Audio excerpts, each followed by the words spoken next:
ಬಂಧುಗಳೇ, ಈಗ ಏನು ಹೇಳ್ತಾ ಇದ್ದೀನಲ್ಲ, ಇದು ಒಂದು ಸ್ಫೋಟಕ ಸುದ್ದಿನೇ ಅಂತ. ಏನು ಹುಡುಗಿ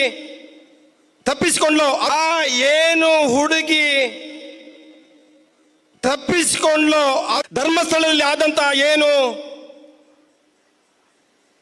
ಆಕಸ್ಮಿಕ ಮರಣಗಳಿದ್ದೇವ ಅದೆಲ್ಲ ಧರ್ಮಸ್ಥಳ ಗ್ರಾಮಸ್ಥರು ಮಾಡಿದ್ದು, ಧರ್ಮಸ್ಥಳದ ಊರಿನವರು ಮಾಡಿದ್ದು, ನಾಗರಿಕರು ಮಾಡಿದ್ದು ಅಂತ ಹೇಳುವಂತ ಅಪವಾದ ನಮ್ಮ ಮೇಲೆ ಇದೆ. ಇದಕ್ಕೆಲ್ಲ ಮೂಲ ಕಾರಣ ಪ್ರಾರಂಭವಾಗಿದ್ದು ಸುಮಾರು 13 ವರ್ಷಗಳ ಹಿಂದೆ ನಮ್ಮ ಗ್ರಾಮದಲ್ಲಿ ಒಂದು ಹುಡುಗಿಯ ಕೊಲೆ ಮತ್ತು ಅತ್ಯಾಚಾರ ನಡೆದಿದೆ. ಬಹಳ ಬೇಜಾರಿದೆ, ನಮಗೆ ಬಹಳ ಬೇಸರ ಇದೆ. ನಾವು ಇದನ್ನು ಬಹಳ ವರ್ಷಗಳ ಹಿಂದೆ ಏನು ಹುಡುಗಿ ತಪ್ಪಿಸಿಕೊಂಡ್ಲು. ನಮಸ್ತೆ ಸೌಜನ್ಯ ಹೋರಾಟದ ಎಲ್ಲ ಭಕ್ತರಿಗೆ. ಇಲ್ಲಿ ಈ ಯಲ್ಲಮ್ಮನ ಮೂಲ ಸ್ಥಾನದ ಕ್ಷೇತ್ರದಲ್ಲಿ ನಾವೇ ಬಂದು ದೀಪ ಹಚ್ಚೋದು, ಕರ್ಪೂರ ಹಚ್ಚೋದು ಮತ್ತು ದೇವರ ಹತ್ರ ಪ್ರಾರ್ಥನೆ ಮಾಡುವಂಥ ಕೆಲಸ ಇಲ್ಲಿ ನಡೀತದೆ. ಮತ್ತು ಮೇನ್ ಗುಡಿಯಲ್ಲಿ ಒಬ್ಬರು ಪೂಜಾರಿ ಇರ್ತಾರೆ, ಅವರು ಕೂಡ ಪೂಜೆ ಮಾಡ್ತಾ ಇರ್ತಾರೆ. ನೋಡಿ, ಈ ರೀತಿ ಇಲ್ಲಿ ಎಲ್ಲ ಭಕ್ತರು ಬರ್ತಾ ಇರ್ತಾರೆ. ಇಲ್ಲಿ ಅವರವರೊಂದು ದೇವರ ಹತ್ರ ಬೇಡ್ಕೊಳ್ಳಿಕ್ಕೆ. ಅದಕ್ಕೆ ನಾವೊಂದು ವಿಶೇಷವಾಗಿ ಬಂದಿದ್ದು, ಯಾಕೆಂದರೆ ಆ ಸೌಜನ್ಯನಿಗೆ ಒಂದು ನ್ಯಾಯ ಸಿಗಬೇಕಂತ ಹೇಳಿ ನಾನು ಬಂದಿದ್ದೇನೆ.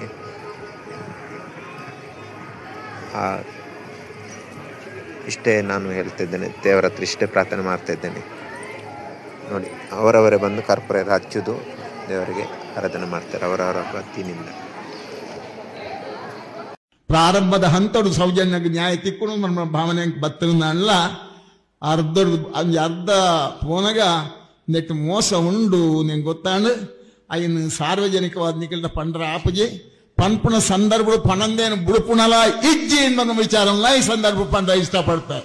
ಒಂಜಿ ದಿನ ಕಾಲ ಬರ್ಪುಣು, ಆ ದಿನ ಏರು ನೆನ್ ತಪ್ಪದೆ ಏರು ಮಾತು ಮಲ್ತಾರೆ, ಏರು ಅನ್ಯಾಯ ಮಲ್ತಾರೆ, ಏರು ತೊಂದರೆ ಮಲ್ತಾರೆ, ಸರ್ವ ವಿಚಾರಲ್ಲ ಎನ್ನಿಕಲ ಎದುರು ದೀಪ ಅನ್ನೋ ವಿಚಾರನು ಈ ಸಂದರ್ಭ ಪಂಡ್ರ ಇಷ್ಟಪಡ್ತೇವೆ. ಒಲ್ಲ ಎರಡನ್ನ ಕೆರಿಯರಿಂದ ಪೋಯೆ ಬದುಕದು ಒರಿಂಡ ಏನಕ್ಕೆ ಎರ್ರ ಪಕ್ಕದ ಏರಿಗ್ಲಾ ಪುಜಿ ಪಣ್ಣ ಏನು ಮಾರಿಮಲ್ಲ ದೈವ ಭಕ್ತಿ ಅನ್ಯಾಯ ಮಲ್ಪರ ಪೋತಿಜಿ ದೇವರಿನ ಸಂಪೂರ್ಣ ರಕ್ಷಣೆ ವಸಂತ ಬಂಗೇರ್ನ ಮಿತ್ತುಂಡು ಅಂತ ವಿಚಾರಣೆ ಸಂದರ್ಭ ಪಂಡ್ರ ಇಷ್ಟಪಡ್ತೆ.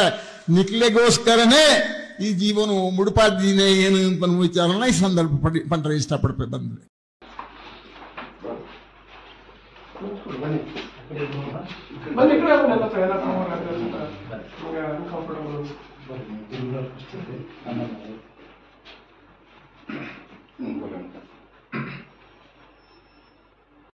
ಹೇಳ್ಬೋದು. ಯಾಕಂತಂದ್ರೆ ಸೌಜನ್ಯ ಹೋರಾಟಗಾರರು ಮಿಸ್ಸಿಂಗ್ ಆದ ದಿವಸ ಅವನ ರಿಯಾಕ್ಷನ್ ಯಾವ ರೀತಿ ಇತ್ತು? ಸಂಜೆ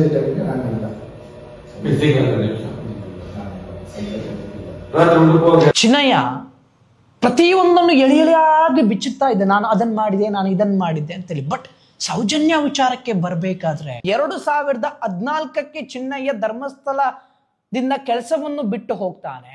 ನಂತರದಲ್ಲಿ 2023ರಲ್ಲಿ ವಿಠಲ್ ಗೌಡ್ರನ್ನು ಕಾಂಟ್ಯಾಕ್ಟ್ ಆಗ್ತಾನೆ ಅಂತ ಹೇಳಿದ್ರೆ ಯಾವ ಕಾರಣಕ್ಕಾಗಿ? ಸಂತೋಷ್ ರಾವ್ ನಿರಪರಾಧಿ ಅಂತ ಹೇಳಿ ಬಂದ ನಂತರ, ಸೌಜನ್ಯಲ ಜಡ್ಜ್ಮೆಂಟ್ ಬಂದ ನಂತರ ಹೋರಾಟ ತೀವ್ರ ಗತಿಯಲ್ಲಿ ಸಾಗ್ತಾ ಇರಬೇಕಾದ್ರೆ ಚಿನ್ನಯ್ಯ ವಿಠಲ್ ಗೌಡ್ರಿಗೆ ಕಾಲ್ ಮಾಡಿರುವಂತ ವಿಚಾರ. ಬರೋಬ್ಬರಿ 9 ವರ್ಷಗಳ ನಂತರ, 9 ವರ್ಷದಲ್ಲಿ ವಿಠಲ್ ಗೌಡ್ರ ನೆನಪೇ ಆಗಿಲ್ಲ ಚಿನ್ನಯ್ಯನಿಗೆ. 9 ವರ್ಷದ ನಂತರ ವಿಠಲ್ ಗೌಡ್ರ ನೆನಪಾಗಲು ಕಾರಣವೇನು? ಮಹೇಶ್ ಶೆಟ್ಟಿಯ ತಿಮರೋಡಿಗೆ ಮನೆಗೆ ಕರ್ಕೊಂಡು ಬಂದು ಎಳೆಯಾಗಿ ಬಿಚ್ಚಿರ್ತಾನೆ ಎಲ್ಲ ವಿಚಾರವನ್ನು. ಏನೆಲ್ಲ ಮಾಡಿದ್ದಾನೆ, ಯಾವ ರೀತಿ ಹೂತಾಕಿದ್ದಾನೆ, ಏನೆಲ್ಲ ಧರ್ಮಸ್ಥಳದಲ್ಲಿ ಅನಾಚಾರ ನಡೆದಿದೆ, ಎಲ್ಲವನ್ನು ಕೂಡ ಎಳೆಯಾಗಿ ಬಿಚ್ಚಿರ್ತಾನೆ. ನಾವಿಲ್ಲಿ ಅರ್ಥ ಮಾಡ್ಕೊಳ್ಬೇಕು ಏನು ಅಂತ ಹೇಳಿದ್ರೆ, ಸೌಜನ್ಯ ಹೋರಾಟ ತೀವ್ರವಾದ ನಂತರ ಚಿನ್ನಯ್ಯ ವಿಠಲ್ ಗೌಡ್ರನ್ನು ಕಾಂಟ್ಯಾಕ್ಟ್ ಮಾಡ್ತಾನೆ ಅಂತ ಹೇಳಿದ್ರೆ, ಸೌಜನ್ಯ ಪ್ರಕರಣಕ್ಕೂ ಚಿನ್ನಯ್ಯನಿಗೂ ಏನಾದ್ರೂ ಸಂಬಂಧ ಇದೆಯಾ? What is the inside story of this ಗೊತ್ತಾಗ್ಬೇಕಲ್ವಾ? ಅದು ಕೂಡ SIT ತನಿಖೆ ಮಾಡುತ್ತೆ ಅನ್ನುವಂತಹ ಭರವಸೆ ಕೂಡ ಇದೆ. ನಂತರ ಅವನೇ ಹೇಳಿದ ಪ್ರಕಾರ ಅದರಲ್ಲಿ ನೀನು ಸಾಕ್ಷಿಯನ್ನು ಹೇಳಬೇಕು, ನಿನ್ಗೆ ಎನಿಸಲಾಗದಷ್ಟು ದುಡ್ಡನ್ನು ಕೊಡ್ತೀವಿ ಅನ್ನುವಂಥ ವಿಚಾರದಲ್ಲೂ ಕೂಡ ಹೇಳಿದ್ರಂತೆ. ಸೌಜನ್ಯ, ಚಿನ್ನಯ್ಯ, ರವಿ ಪೂಜಾರಿ ಇದಕ್ಕೆಲ್ಲ ಏನ್ ಕನೆಕ್ಷನ್? ಎಷ್ಟೇ ಪ್ರಭಾವವನ್ನು ಬೆಳೆಸಿದ್ರು ಕೂಡ ಏನೂ ಮಾಡೋಕ್ಕಾಗೋದಿಲ್ಲ ಅನ್ನೋದಕ್ಕೆ ಇದು ಬೆಸ್ಟ್ ಎಕ್ಸಾಂಪಲ್. ದೇವರ ನಾಡಿನಲ್ಲಿ ಚಿನ್ನಯ್ಯ ಮತ್ತೊಂದು ಹೇಳಿಕೆಯನ್ನು ಕೂಡ 183 ಸ್ಟೇಟ್ಮೆಂಟ್ನ ಅಡಿಯಲ್ಲಿ ಕೊಟ್ಟಿದ್ದಾನೆ. ಅದರ ತನಿಖೆ ಕೂಡ ಆಗ್ತಾ ಇದೆ ಅಂತ ಹೇಳಿದ್ರೆ ಖಂಡಿತ ಹೇಳ್ತೀನಿ, ಸತ್ಯ ಹೊರಗಡೆ ಬಂದೇ ಬರುತ್ತೆ. ಪ್ರಭಾವಿಗಳನ್ನು ಬಚಾವ್ ಮಾಡೋಕೆ ಹೋಗಿ ಈಗ ಪಾಪದವರು ಸಿಕ್ಕಿ ಹಾಕಿಕೊಳ್ತಾ ಇದ್ದಾರೆ. ಮಹಾಬಾಲ್ ಶೆಟ್ರು ಏನೇನೋ ಸ್ಟೇಟ್ಮೆಂಟ್ ಕೊಡ್ತಾ ಇದ್ದಾರೆ, ಏನ್ ಮಾತಾಡ್ತಾ ಇದ್ದಾರೆ.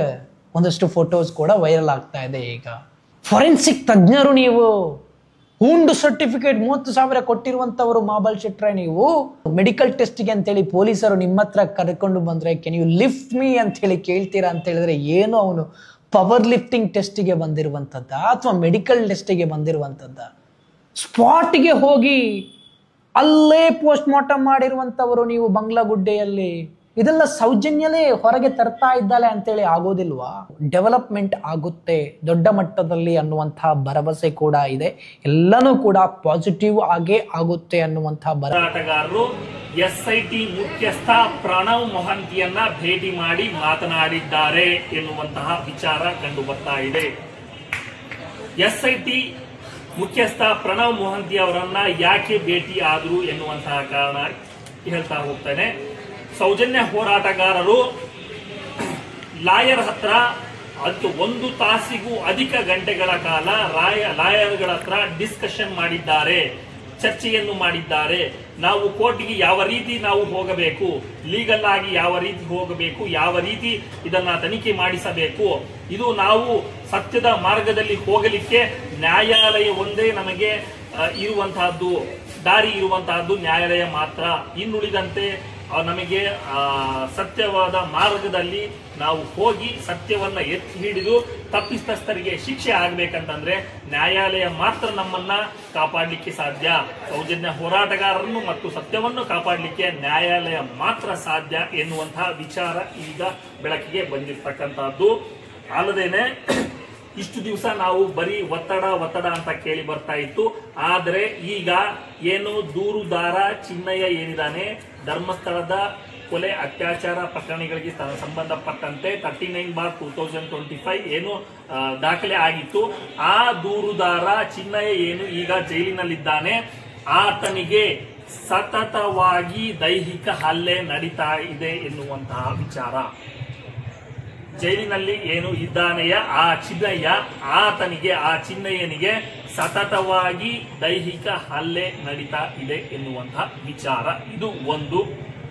ನಂತರವಾಗಿ ಎರಡನೇದಾಗಿ ದೂರುದಾರರು ಮತ್ತು ಸಾಕ್ಷಿದಾರರು ಯಾರಿದ್ದಾರೆ, SITಯಲ್ಲಿ ಹೋಗಿ 100 ಗಂಟೆಗಳ ಕಾಲ ಅವರು SIT ತನಿಖೆಯನ್ನ ಎದುರಿಸಿ ಮಧ್ಯರಾತ್ರಿಯಿಂದ ಬೆಳಗ್ಗಿನವರೆಗೂ ಏನು ಅಲ್ಲೇ ಕೂತ್ಕೊಂಡು ಏನು ವಿಚಾರಣೆ ನಡೆಸಿರ್ತಾರೆ, ಅಂತಹ ಸಾಕ್ಷಿದಾರರ ಮೇಲೆ ಕೂಡ ದೈಹಿಕ ಹಲ್ಲೆ ನಡೆದಿದೆ ಎನ್ನುವಂತಹ ವಿಚಾರ ಕಂಡು ಬರ್ತಾ ಇರುವಂತಹದ್ದು. ಇದು ಎರಡನೇದಾಗಿ.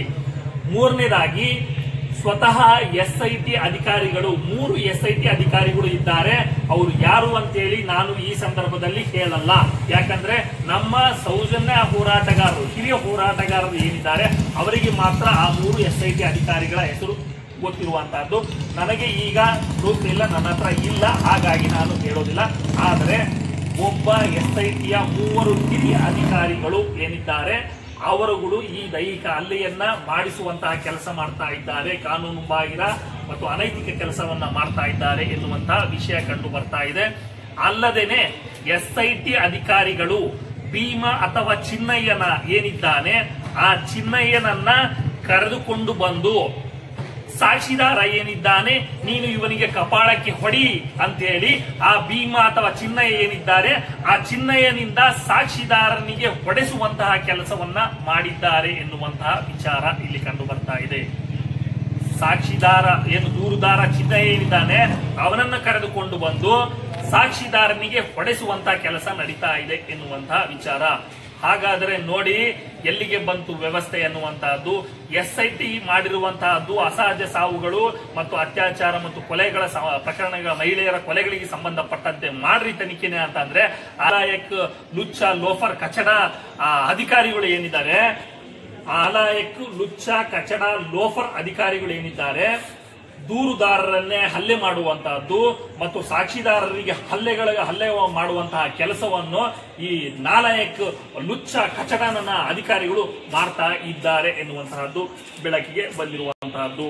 ಆ SITಯ 3 ಅಧಿಕಾರಿಗಳು ಯಾರ್ಯಾರು ಇರಬಹುದು ಎನ್ನುವಂತಹದ್ದು ಅದನ್ನು ಕೂಡ ಅವರು ಏನು ದೂರು ಕೊಡ್ತಾರೆ. ಆ 3 ಅಧಿಕಾರಿಗಳು ಯಾರು ಎನ್ನುವಂತಹದ್ದು ಅವ್ರನ್ನ ತನಿಖೆ ಮಾಡಬೇಕು, ಅವರ ಮೇಲೆ ಶಿಕ್ಷೆ ಆಗುವಂತಹ ಕೆಲಸ ಆಗಬೇಕು. ಆದರೆ SITಯ ಪ್ರಮುಖ ಹಿರಿಯ ಅಧಿಕಾರಿಗಳು ಅವರು ಆಗಿರೋದ್ರಿಂದ ಅವರನ್ನ ಇಮಿಡಿಯೇಟ್ಲಿ ಅವ್ರನ್ನ ತನಿಖೆಗೆ ಒಳಪಡಿಸಬೇಕು ಅಂತ ಅಂದ್ರೆ ಅವರಿಗೆ ರಾಜ್ಯಪಾಲರ ಒಂದು ಸಮ್ಮತಿ ಬೇಕಾಗುತ್ತೆ. ರಾಜ್ಯಪಾಲರಿಂದ ಅವರಿಗೆ ಸಮ್ಮತಿ ಆದೇಶ ಆಗಬೇಕಾಗುತ್ತೆ. ಆ ರಾಜ್ಯಪಾಲರ ಆದೇಶವನ್ನ ಆಧರಿಸಿ ಇವರನ್ನ ತನಿಖೆಗೆ ಒಳಪಡಿಸುವಂತಹ ಕ್ರಿಯೆ ಆಗುತ್ತದೆ. ಹಾಗಾಗಿ ರಾಜ್ಯಪಾಲರು ಕೆಲವೊಂದು ಬಾರಿ ಅವರು ಸಮ್ಮತಿ ಕೊಡಬಹುದು, ಕೊಡದೇನೆ ಇರಬಹುದು, ಹೀಗೆ ಅಂತ ಹೇಳಲಿಕ್ಕೆ ಸಾಧ್ಯ ಇಲ್ಲ. ಹಾಗಾಗಿ ಸೌಜನ್ಯ ಹೋರಾಟಗಾರರೇನಿದ್ದಾರೆ ಲಾಯರ್ಗಳ ಹತ್ರ ಅಧಿಕವಾಗಿ 1 ಗಂಟೆಗೂ ಅಧಿಕ ಇವತ್ತು ಚರ್ಚೆ ಮಾಡಿದ್ದಾರೆ. ನಾವು ನ್ಯಾಯಾಲಯಕ್ಕೆ ಯಾವ ರೀತಿ ಹೋಗಬೇಕು ಎನ್ನುವಂತಹ ವಿಚಾರದಲ್ಲಿ, ನ್ಯಾಯಾಲಯಕ್ಕೆ ಯಾವ ರೀತಿ ಹೋಗಬೇಕು, ಯಾವ ರೀತಿ ಫೈಟ್ ಮಾಡಬೇಕು, ಸತ್ಯವನ್ನ ಉಳಿಸುವುದರಲ್ಲಿ, ಈ ಧರ್ಮವನ್ನ ಕಾಪಾಡುವುದರಲ್ಲಿ ಯಾವ ರೀತಿ ನಾವು ನ್ಯಾಯಾಲಯಕ್ಕೆ ಹೋಗಬೇಕು ಎನ್ನುವಂತಹ ಅನೇಕ ಪ್ಲಾನ್ಗಳನ್ನು ಕೂಡ ಸೌಜನ್ಯ ಹೋರಾಟಗಾರರು ಮಾಡಿರುವಂತಹದ್ದು.